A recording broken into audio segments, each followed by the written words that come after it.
Et yo les gens, pour une nouvelle vidéo. Comment marche une voiture thermique électrique, quelles caractéristiques ils ont, et qu'est-ce qui est essentiel pour faire de la course, de la compétition plutôt. Et voilà. Alors, ce qui est essentiel pour faire aller sa voiture, il faudra 2 cerveaux pour une voiture thermique, un cerveau pour une voiture électrique, une batterie pour une voiture électrique ou thermique, un moteur.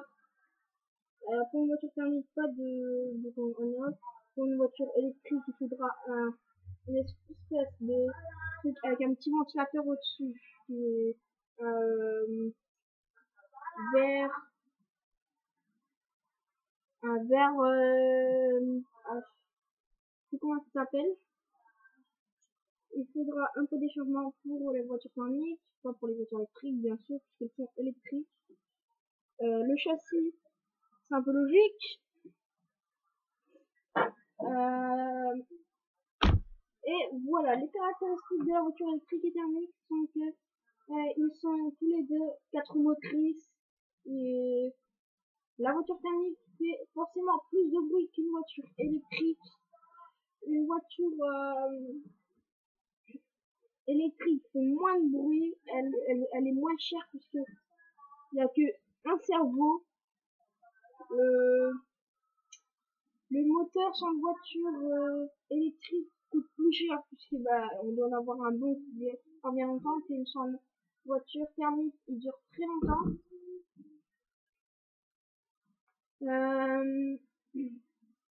Pour faire la compétition et des conseils de compétition. Alors pour faire la compétition, il est essentiel d'avoir des pneus de rechange si un pneu explose ou la jante, le pneu dégage de la jante. Il vous faudra un capot de secours si jamais le capot se casse. Vous ne pouvez pas continuer la compétition sans capot. Il est impossible car ils vont vous dire que votre voiture va casser certainement à cause de la boue qui va voler et va aller sur votre voiture. Même si votre système de voiture est étanche, il vous faudra un deuxième capot. Ils vont vous le demander. Alors, tout ça, c'est exactement pour, excusez-moi, pour la voiture électrique aussi. Pour faire de la voiture électrique et thermique dans une compétition, il vous faudra un stand pour faire tenir la voiture en l'air. Pour l'instant, moi, j'utilise des pneus pour cela. Je les mets en dessous de la voiture, ça marche très bien, mais à la suite, je m'achète une voiture avec un stand, etc. Il faut des clés à molette que je vais aller vous chercher.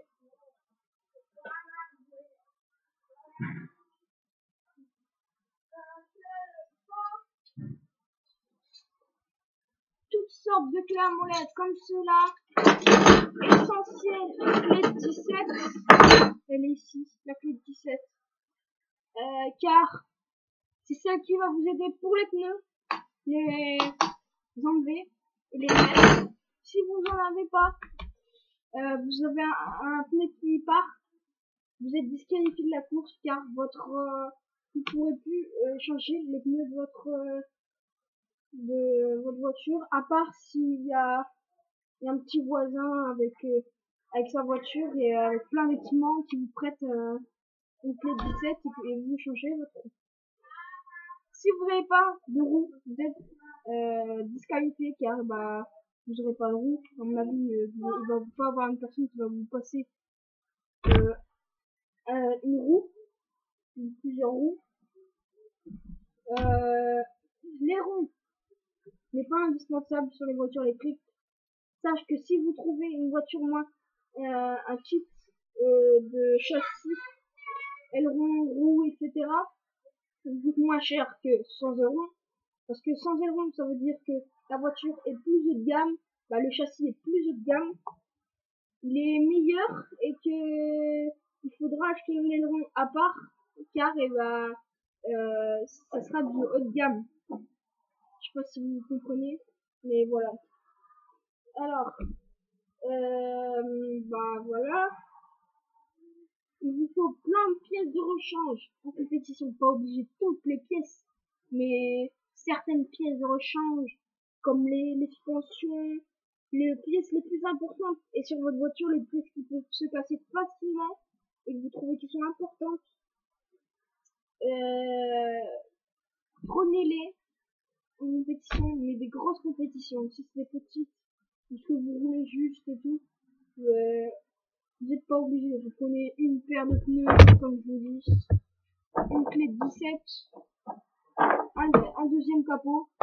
Moi ça va, je vais acheter un nouveau capot qui sera stylé avec